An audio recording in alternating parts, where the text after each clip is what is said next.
नमस्कार, लोकमंच न्यूज देख रहे हैं आप और मैं हूं आपके साथ जावेद अली। आज हम जिस मुद्दे को लेकर बात करेंगे वो मुद्दा बहुत ज्यादा अहम है और ये मुद्दा अहम इसलिए हो जाता है क्योंकि लगातार यूपी में भी जो चुनाव की प्रक्रिया है लगातार चल रही है। आपको बता दें, प्रधानमंत्री नरेंद्र मोदी के दूसरे कार्यकाल में पहली बार कैबिनेट विस्तार बुधवार को हुआ।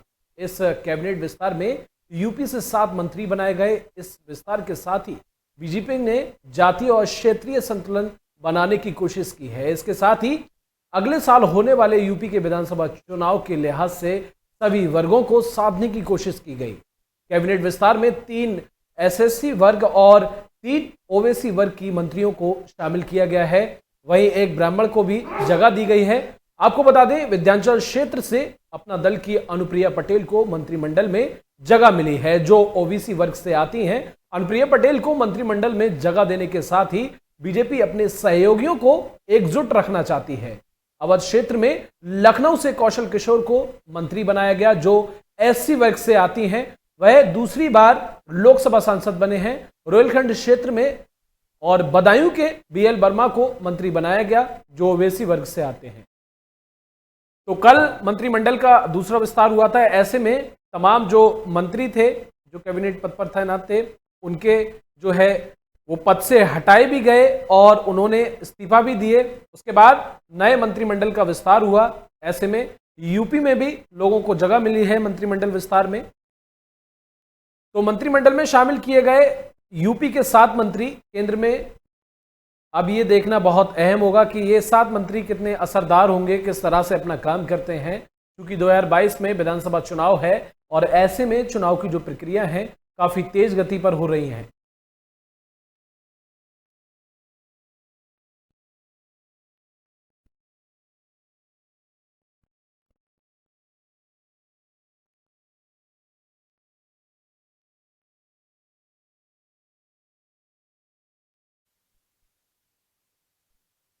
तो जिस तरह से यूपी में 7 मंत्रिमंडल का विस्तार हुआ है, ये देखना बहुत अहम होगा कि आने वाले चुनाव में या फिर जो अब काम होगा वो कितने जो है काम करते हैं, किस तरह से अपना कार्यकाल संभालते हैं, क्योंकि लगातार ये अब 7 मंत्री चर्चाओं में बने हुए हैं और यूपी में अब इन्हीं पर नजरें गड़ी हुई हैं। हमारे साथ मेहमान जुड़ गए हैं, उनसे आपका परिचय करा देते हैं। आपको बता दें, हमारे साथ नेता भाजपा हैं, चंद्रभूषण सिंह हैं, स्वागत है आपका। हमाम वाहिद जी हैं, नेता कांग्रेस हैं, और नेता सपा आदर्श दीपक मिश्रा भी हमारे साथ जुड़ गए हैं। आप सभी का लोकमंच पर सबसे पहले बहुत बहुत स्वागत है।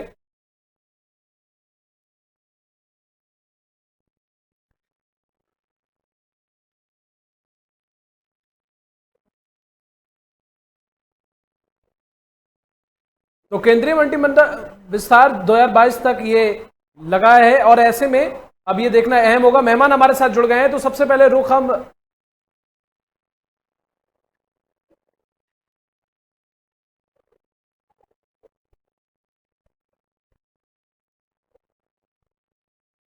सपा के प्रवक्ता हमारे साथ जुड़े हुए हैं, उनके पास जाएंगे और उनसे बातचीत करने की कोशिश करेंगे कि जिस तरह से ये 7 मंत्रिमंडल यूपी से शामिल हुए हैं, क्या लगता है क्या वाकई ये यूपी में काम करेंगे, कार्य का जो स्तर है उसे आगे बढ़ाएंगे, या फिर ये भी खोखले नजर आने वाले हैं? कल जो मंत्रिमंडल का विस्तार हुआ है जी, ये चुनावी मंत्री हैं। ठीक है। इस चुनाव को देखने के लिए इनको मंत्री बनाया गया है। जनता को गुमराह करने के लिए इनको मंत्री बनाया गया है। आज तक क्या हुआ, 4.5 वर्ष में क्या हुआ, उत्तर प्रदेश की जनता सब देख रही है। विकास के नाम पर सिर्फ लोगों को ठगा गया है। रोजगार, महंगाई लगातार बढ़ती चली आ रही है। रोजगार देने में सरकार असक्षम है। सुरक्षा देने में ये सरकार सक्षम नहीं है। शिक्षा महंगी हो गई है। चारों तरफ से हाहाकार मचा है। लोग परेशान हैं, त्राही त्राही कर रहे हैं। लोगों का जीना दुभर है। महंगाई की ये सीमा है, उसका कोई वो नहीं है। सरकार नियंत्रण नहीं कर पा रही है। लेकिन ये सरकार जिस तरीके से 2022 का जो चुनाव है, जनता समझ चुकी है भाजपा की चाल को। ये चाल इनकी सफल नहीं हो पाएगी। 2022 में उत्तर प्रदेश में समाजवादी पार्टी की सरकार बनने जा रही है। जिस तरीके से पश्चिम बंगाल में इनका सुपड़ा साफ हो गया, उसी तरीके से उत्तर प्रदेश में भी इनका सुपड़ा साफ होगा। ये इनकी जो मंत्री बनाए गए हैं, ये सब असफल हो जाएंगे। ये सब चुनावी मंत्री हैं। ठीक है, ठीक है, ठीक है। बीजेपी प्रवक्ता भी हमारे साथ जुड़े हुए हैं, उनका रुख करेंगे, जानने की कोशिश करेंगे जिस तरह से अभी इन्होंने ये जो बात रखी, कितना सहमत है आप इनकी बात से? क्या कुछ प्रतिक्रिया होगी आपकी इस पर? कहीं सत्यता नहीं है। समाजवादी पार्टी के लोग केवल जनता को भ्रमित करने का कार्य करते हैं। माननीय मोदी जी के नेतृत्व में सबका साथ, सबका विकास, सबका विश्वास की विचारधारा पर चलने वाली भारतीय जनता पार्टी सभी के हितों की सोचती है, लेकिन समाजवादी पार्टी केवल परिवार की सोचती है। इसलिए इनको कुछ समझ में नहीं आता। यदि दलित समाज से, ओबीसी समाज से किसी को मंत्री बना दिया जाता है तो इनको उसको चुनावी नजर आता है। यदि गरीबों के लिए सरकार आवास लाती है, गरीबों के इलाज के लिए 5 लाख की बीमा योजना देती है, गरीबों के लिए और योजनाएं दी जाती है, अन्न दिया जाता है, तो इन लोगों को ये सब ढकोसले नजर आते हैं। क्यों? क्योंकि इन्होंने कभी भी गरीबों के लिए, शोषितों के लिए कभी भी कोई कार्य करने की बात ही नहीं सोची। और ये बस लोगों को डरा के, धमका के, गुंडागर्दी करके ये सत्ता में आना चाहते हैं। इस प्रकार ये कह रहे हैं कि 22 में, मैं ये कहता हूँ आपके चैनल पर के 22 में 22 भी विधायक नहीं जिता पाएंगे, जिस प्रकार की 22 की 22। लेकिन अखिलेश यादव तो आपकी पार्टी पर लगातार आरोप लगा रहे हैं, गंभीर आरोप लगा रहे हैं। उन्होंने आज भी ब्लॉक प्रमुख चुनाव को लेकर ये बात कही। उन्होंने आज भी ब्लॉक प्रमुख चुनाव को लेकर ये बात कही कि बीजेपी सिर्फ धांधलेबाजी करती है, धांधलेबाजी से जीत हासिल करती है।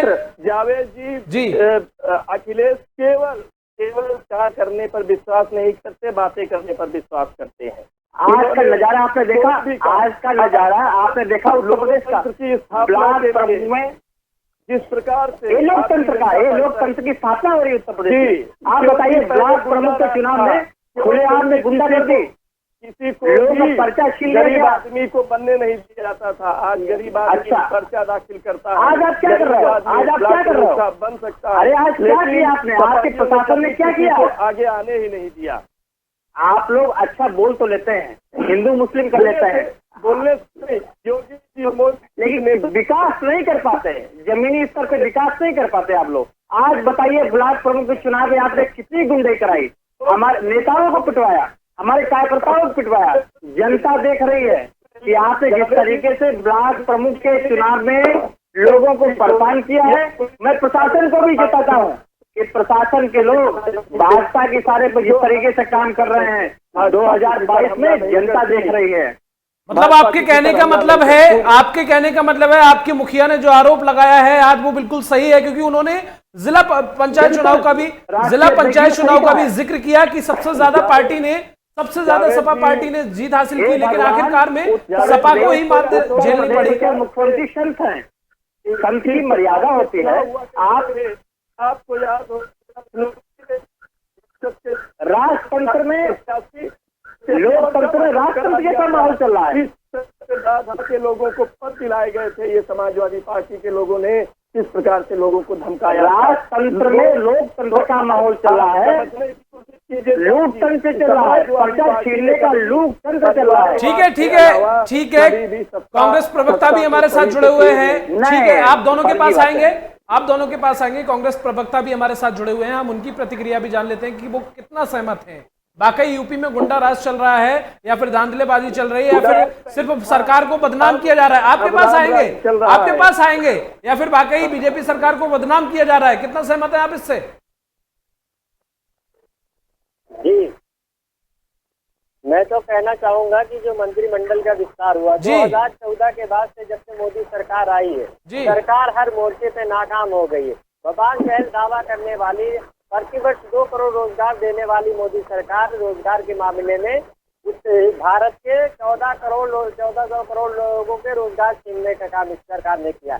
इसलिए अगर मंत्रिमंडल को बदलने से, विस्तार करने से सरकार का अच्छा नहीं होगा, बेहतर ये होता कि प्रधानमंत्री को बदल दिया जाए। मैं तो ये कहना चाहता हूँ कि अगर मंत्रिमंडल में विस्तार हुआ है और कुछ मंत्रियों को इस्तीफा लिया गया है, उनके आधार क्या है? अगर गुड गवर्नेंस और परफॉर्मेंस आधार है, जावेद जी, अगर आधार ये है तो धर्मेंद्र प्रधान को प्रमोशन नहीं होना चाहिए था, उनका इस्तीफा लेना चाहिए। जो गरीबों के, आम जन के पैसे को लूटा है, जिन्होंने पेट्रोल और डीजल के लगातार निरंतर ये सरकार ने 7 महीने में 80 मरतबा प्राइस को बढ़ाने का काम किया है, एक्साइज ड्यूटी बढ़ाने का काम किया है, डीजल पे इन लोगों ने 8.5%। तो आपका कहने का मतलब है जो यूपी से 7 जो मंत्री शामिल हुए हैं मंत्रिमंडल में, आपके कहने का मतलब है उत्तर प्रदेश से जो 7 मैं मंत्रिमंडल आपको में बताता चलूं, शामिल हुए हैं नेता, वो कोई काम नहीं करेंगे, कोई काम नहीं करेंगे, खोखलेबाजी नजर आएगी। इनके नेता अगर राजनाथ सिंह जो रक्षा मंत्री हैं, आएंगे आपके पास, आएंगे आपके पास, एक एक करके प्रतिक्रिया दीजिए, एक एक करके प्रतिक्रिया। डाल के मारा डॉक्टर मनमोहन सिंह ने 8.5 पॉइंट जी। जीडीपी जनता को गुमराह करने का काम कर रहे माइनस लोग। में ले जाने का काम जो वित्त मंत्री ने किया है, उस वित्त मंत्री को इस्तीफा देना चाहिए। क्या आधार है? आधार क्या है? इन लोग का आधार यही है कि मोदी जी के चहेते को मंत्रिमंडल में शामिल किया जाए। गुड गवर्नेंस अगर परफॉर्मेंस इनका मंत्रिमंडल के विस्तार में आधार होता तो राजनाथ सिंह और अमित शाह को इस्तीफा देना चाहिए। अमित शाह की नाक के नीचे जी जी जी, भाजपा प्रवक्ता की रुख करेंगे, भाजपा प्रवक्ता का रुख करेंगे। आप कुछ कहना चाहते हैं? जी जी, अपनी प्रतिक्रिया दीजिए। जी पूरी मोदी कैबिनेट को इस्तीफा देना चाहिए और जी। आपके प्रधानमंत्री बना नहीं तो देना आप ही चाहिए। मान्यवर आदमी हो, ये बताइए। जो महोदय, आप कांग्रेस बताइए रविशंकर अपने प्रसाद। अध्यक्ष को नहीं बदल पा रही है, जिसने एक नारा दिया था गरीब हटाओ। अरे गरीब सरकार में कौन है? गरीब हटा रहे आप लोग। अरे गरीब विरोधी तो आप हैं, आप गरीब विरोधी हैं। हिंदुस्तान सुन लीजिए, एक एक करके सभी को समय दिया जाएगा, एक एक करके सभी को समय दिया जाएगा। बात ऐसे पूरी नहीं होगी, भाई चर्चा में ऐसे कैसे आगे बढ़ पाएंगे? सरकार ने किया है। जी। धर्मेंद्र प्रधान को इस्तीफा देना चाहिए। आधार क्या है? देश को बदल कर अरे हमारे बीजेपी के नेता जी करना चाहते हैं तो आप अपने अध्यक्ष को बदलिए। अध्यक्ष चाहिए आपको बताना हमारे चाहता हूं अध्यक्ष जी कि राहुल गांधी बीजेपी हमारे अध्यक्ष हैं, वे हैं और रहेंगे। करोड़ों कार्यकर्ता अध्यक्ष जी को, और आप जानते हैं, मैं आपको बता दूं, अरे बदलने और जोड़ने की बात कहाँ चल रही है? और देश में अगर कोई नेता है तो श्री राहुल गांधी ने है। और राहुल गांधी ही ने चलाया था कि देश और भारी कीमत चुकाने जा रहा है। अगर आप राहुल गांधी की बातों को माने होते तो आज ये दिन देखने नहीं पड़ते। भारतीय जनता पार्टी तो परिवार को तोड़ने का काम कर रही है। चिराग पासवान को देखिए, तोड़ दिया, देखिए उनके चाचा को तोड़ दिया, उनकी पार्टी को तोड़ दिया। अरे बहुत खतरनाक लोग हैं, अंग्रेजों से ज्यादा खतरनाक लोग हैं। आधार क्या है? मैं तो यही पूछना चाहता हूँ। आज कांग्रेस भारतीय जनता पार्टी और ठीक है, ठीक है, ठीक है, सभा प्रवक्ता का रुख करेंगे, सभा प्रवक्ता का रुख करेंगे। ठीक है, ठीक है, आप लोगों के पास आएंगे, आप लोगों के पास आएंगे, आप लोगों के पास आएंगे। ठीक है, सभा प्रवक्ता का रुख करेंगे। जी, आप अपनी प्रतिक्रिया रखिए। जी, बाहर लेकर आइए। आप अपनी पार्टी में परिवारवाद देखिए। भारतीय जनता पार्टी में कितना परिवारवाद? परिवारवाद तो भाजपा में ही है। भाजपा की तो नहीं है परिवारवाद। परिवारवाद की राजनीति, विकास की बात नहीं करते लोग। सुनने की हिम्मत रखते हैं लोग, क्योंकि इनके पास बोलने का। अरे प्रभु श्री रामचंद्र जी को भी इन्होंने बदनाम कर दिया। देखिए, अगर आप तीनों लोग बोलेंगे एक साथ, तीनों लोग एक साथ बोलेंगे तो दर्शक क्या समझेंगे? आप हमारे नंबर दर्शक क्या समझेंगे? में बोल रहे हैं। दर्शक, हम एक एक करके सभी की प्रतिक्रिया लेंगे, इस्तीफा दिए, उनकी बात हो रही है। आप परिवारवाद से जा रहे हैं। एक एक करके सभी की प्रतिक्रिया लेंगे। भारतीय जनता पार्टी की चरित्र चेहरा है, यही आपको विचार है। जनता के लिए, किसी परिवार के लिए नहीं है।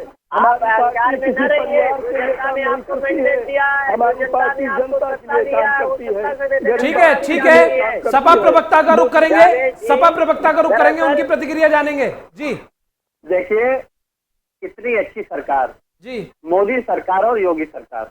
जी, बहुत मोदी सरकार मालूम क्या कर रही है?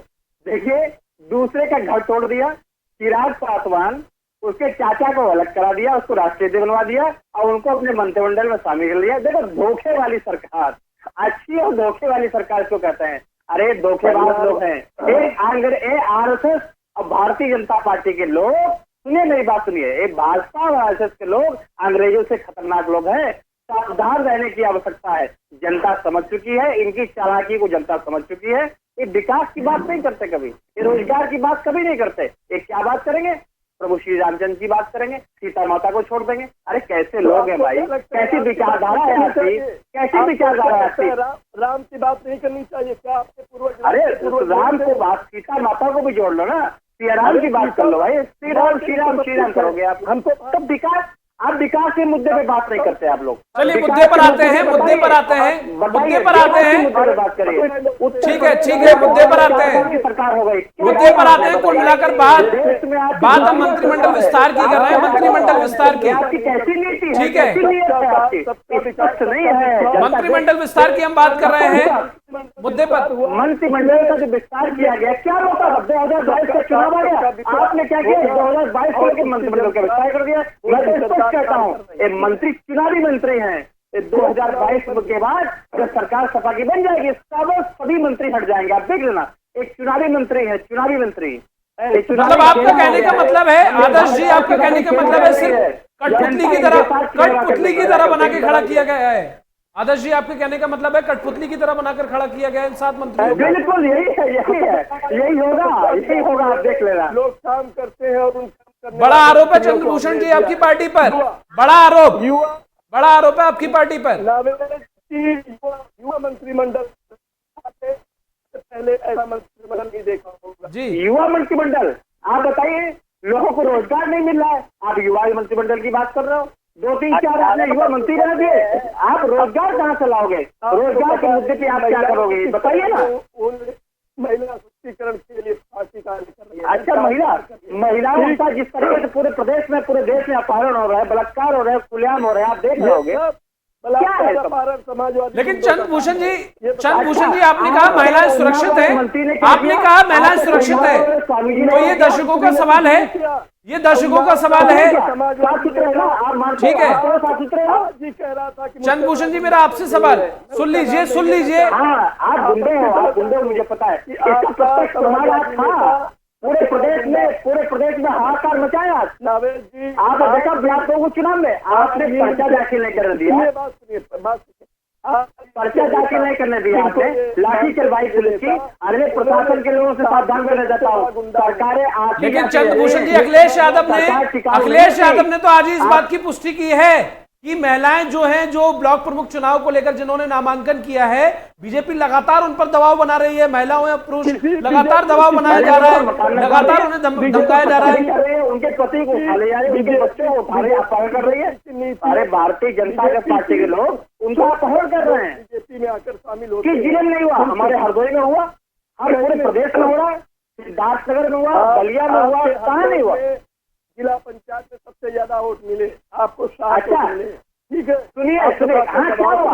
आपने हमारे नेताओं को क्या अपहरण कर लिया, उनको उठा लिया जबरदस्ती उनके ऊपर। आप अपने कर्मों का बोल रहे हैं। समाजवादियों ने प्रदेश को गुंडा राज बना दिया था। आज अरे क्या हो रहा है? गुंडे नहीं तो क्या है? पूरे उत्तर प्रदेश में गुंडे हो रही है आपकी सरकार में। हमाम बाहित जी का रुख करेंगे, हमाम बाहित जी का रुख करेंगे। ठीक है, धुले हो ना।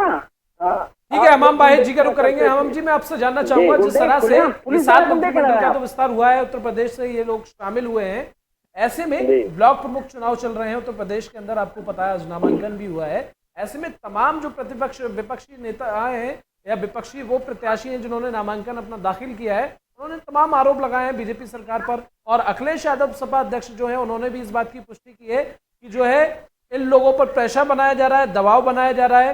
तो वाकई क्या जिस तरह से एक तरफ मंत्रिमंडल का विस्तार, 7 मंत्री शामिल हो रहे हैं, दूसरी तरफ जो है दबाव बनाया जा रहा है, और अगर पुलिस प्रशासन की बात की जाए तो पुलिस प्रशासन नतमस्तक है, कुछ कर नहीं पा रहा है, तो ये सब इस तरह की वारदातें निकलकर सामने आ रही, क्या कुछ लगता है? बिल्कुल जावेद जी, इसमें पूर्ण रूप से सच्चाई है। अभी आपने सीतापुर की वीडियो वायरल हुई जहाँ पे पुलिस अपनी जान बचाने के लिए भाग रहे। ये स्थिति है कानून का राज। बड़े बड़े संविधान की और बड़े बड़े लोकतंत्र की दुहाई देने वाली भारतीय जनता पार्टी कन्नौज में एबीपी गंगा के पत्रकार पे भारतीय जनता पार्टी के युवाओं ने, गुंडों ने उस पर हमला किया, और इसी तरीके से ईटा में दूसरे पत्रकार, आज तक के पत्रकार पर। तो ये सारी घटनाएं, इनके यहाँ पत्रकार ने सुरक्षित नहीं, ये तो पत्रकारिता के फेवर में है ना। दिल्ली में कुछ नामनयाज जो चैनल है जो दिन भर मोदी मोदी मोदी करते रहते हैं, ये लोग पत्रकारिता के चक्कर में, और उनके पत्रकार, उन्हीं चैनलों के पत्रकार यहाँ पीछे जा रहे हैं। लोकतंत्र की हत्या करके पंचायत चुनाव जीता गया, अब ब्लॉक प्रमुखी के चुनाव में वही मापदंड ये दोहरा रहे हैं। दूसरी बात, अभी भाजपा महोदय ने कह रहे थे कि महिलाओं को जगह दी गई है, महिलाओं को मंत्रिमंडल में जगह दी गई। मैं ये कहना चाहता हूँ, बड़ा बड़ा नारा दिया गया महिला के सशक्तिकरण का, महिलाओं की सुरक्षा का। उन्नाव में जिस पीड़िता के साथ रेप हुआ, जिस पीड़िता के साथ बदगुमानी हुई, और उनके जो दोषी है कुलदीप सिंह सेंगर, उनके लिए रैली कौन निकाल रहा था? स्वामी चिन्मयानंद के लिए सरकार खड़ी रही, आपका हाथरस की घटना में जो पीड़िता से मिलने, जो भी दल, जो भी व्यक्ति, जो भी समाजी कारकुन मिलने जा रहा था, भारतीय जनता पार्टी के गुंडे उन पे पत्थर बरसाने का काम कर रहे थे। नहीं, इस्मत ईरानी चुप थी।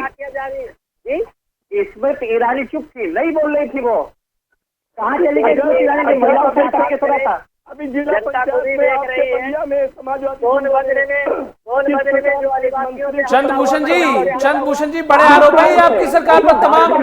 तमाम लोक मंच के दर्शक जो है देख रहे हैं, तमाम लोक मंच के जो दर्शक हैं सुन रहे हैं, देख रहे हैं, जो गंभीर आरोप आपकी सरकार पर लगाए जा रहे हैं। महिला सुरक्षा की बात करने वाले भारतीय जनता पार्टी के विरोध में जाके सही कहा। जो इनकी बात करेगा वो सुरक्षित रहेगा, जो इनकी बात नहीं करेगा इसको परेशान किया जाएगा। आप लोग का जो असर हुआ वही उत्तर प्रदेश के मंत्रियों का। ठीक है वाहिद जी आपको समय फिर दिया जाएगा। वाहिद जी आपको फिर समय दिया जाएगा, आपको समय दिया जाएगा। आदर्श जी वाहिद जी मैं आपसे कह रहा हूँ, आप लोगों को समय दिया जाएगा, आप लोगों को समय दिया जाएगा। चंद्रभूषण जी का रुख करेंगे। जी आपकी प्रतिक्रिया, चंद्रभूषण जी आपकी प्रतिक्रिया। आपको समय दिया जाएगा, आप उनकी सुन लेते हैं, उनकी प्रतिक्रिया जान लेते हैं। क्या अखिलेश यादव ग्राम प्रधान के चुनाव लड़ने जा रहे हैं? किस प्रकार की राजनीति उनको पता है कि प्रदेश में वो खत्म हो गए हैं। उनके अब 22 विधायक भी नहीं आने वाले, उनके आने वाले 22 के चुनाव। अच्छा ये बताइए, जिला पंचायत मेंबर सबसे ज्यादा हमारी पार्टी के जीते, जिला पंचायत के सबसे ज्यादा मेंबर हमारी पार्टी के जीते, और आपने क्या किया? उनका अपहरण करा लिया, उनको छीन लिया। अरे क्या है कि राजनीति है? लोकतंत्र में राजतंत्र का माहौल पता कर रहे हैं आप लोग। सुनिए, लोकतंत्र तो आपने स्थापित किया था, तो लोकतंत्र जो आपने स्थापित किया था वो कहा गया? लोकतंत्र आपका परिवारवाद और चाचा भतीजे का परिवारवाद, पूरा परिवारवाद, पिताजी का, यही है समाजवाद।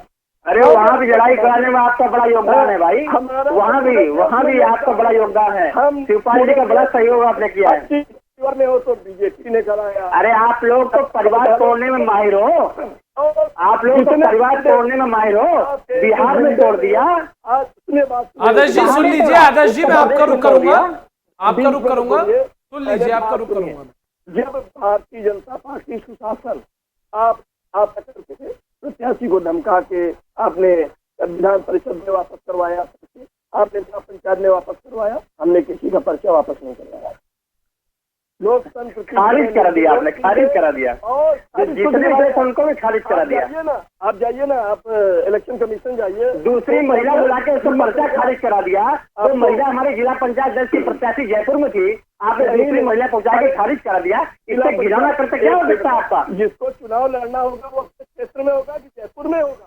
अरे कोई परिवार गया है, अपने बच्चों के बीच में गया है, तो आपने अरे आपके पर्चे को वापस कर दिया, दूसरी महिला बुला के भाजपा के कार्यकर्ता वहाँ पहुँच के पर्चा वापस करा दिया। ये कहाँ का न्याय तंत्र है, लोकतंत्र है? सबका विकास। आप लोग भीमराव अम्बेडकर के संविधान को नहीं मानते हो, बाबा साहब भीमराव अम्बेडकर के संविधान को नहीं मानने वाले हो, अपने संविधान को लागू करना चाहते हो। ठीक है चंद्रभूषण जी ठीक है। आदर्श जी का रुख करेंगे। जी आदर्श जी आप अपनी प्रतिक्रिया दीजिए। समाजवादियों को इसलिए कर रही है। आदर्श जी आपकी प्रतिक्रिया, चूंकि आज ही सपा के अध्यक्ष अखिलेश यादव ने ये बात कही कि कोई भी सुरक्षित नहीं है, इस तरह के बयान आपके अध्यक्ष जी ने रखे, कितना सहमत है? देखिए मित्र, हमारे राष्ट्रीय अध्यक्ष जी ने बहुत सही बात कही, उत्तर प्रदेश के लोग देख रहे हैं। आप जिस तरीके से अर्जुन की जो निगाह थी, इनका लक्ष्य था, मछली की आंख पे था, उसी तरीके से उत्तर प्रदेश की जनता की निगाहें अखिलेश जी के ऊपर है। 2022 में अखिलेश जी आ रहे हैं और उत्तर प्रदेश में क्रांति आएगी, उत्तर प्रदेश में सुशासन आएगा, उत्तर प्रदेश में रोजगार लोगों को मिलेगा, उत्तर प्रदेश में सुरक्षा लोगों को मिलेगी, उत्तर प्रदेश में विकास होगा, सड़कें बनेंगी, पुल बनेंगे, शिक्षा इस तरीके से इस सरकार में महंगी हुई है। ये समस्त समाजवादी पार्टी सरकार कर सकती है, क्योंकि उसके नेता समझते हैं, राष्ट्रीय अध्यक्ष समझते हैं, लोगों का दुख दर्द समझते हैं, जमीनी दुख दर्द समझते हैं। लेकिन उत्तर प्रदेश की सरकार समझने वाली नहीं है, वो लोगों को लड़ाने का काम कर रही है। साथ ही आप बताओ, जिस तरीके से आज, जिस तरीके से लोकतंत्र की त्राही, जिस तरीके से आपने क्या देखा, आपने आप बताइए, नेता छोड़ दीजिए, जो हमारे जिला पंचायत के जो ब्लॉक प्रमुख के प्रत्याशी दलित, महिला, शोषित सभी लोग जो पर्चा दाखिल करने आए थे, राष्ट्रीय जी ने टिकट दिया था, उनको पर्चा दाखिल नहीं करने दिया गया, उनको रास्ते में उनका पर्चा फाड़ दिया गया, उनका टाइम न हुआ, पुलिस प्रशासन ने घेर लिया, घेराबंदी, किलेबंदी कर ली। अरे जनता देख रही भाई, आप कर लो भाई, 6 महीने और बचाए, आप कर लो जो करना हो। मैं प्रशासन को भी चेतावनी देता हूँ, मैं प्रशासन को भी चेतावनी देता हूँ, सरकार के सारे प्रयास चल रहे हो, 6 महीने बाद बैठकर राजनीति कर रहे हैं, ऐसी कमरे में बैठ जाएंगे। चुनाव काल में अखिलेश यादव हाँ, उत्तर प्रदेश के मुख्यमंत्री, अच्छा उत्तर प्रदेश के मुख्यमंत्री कहाँ थे?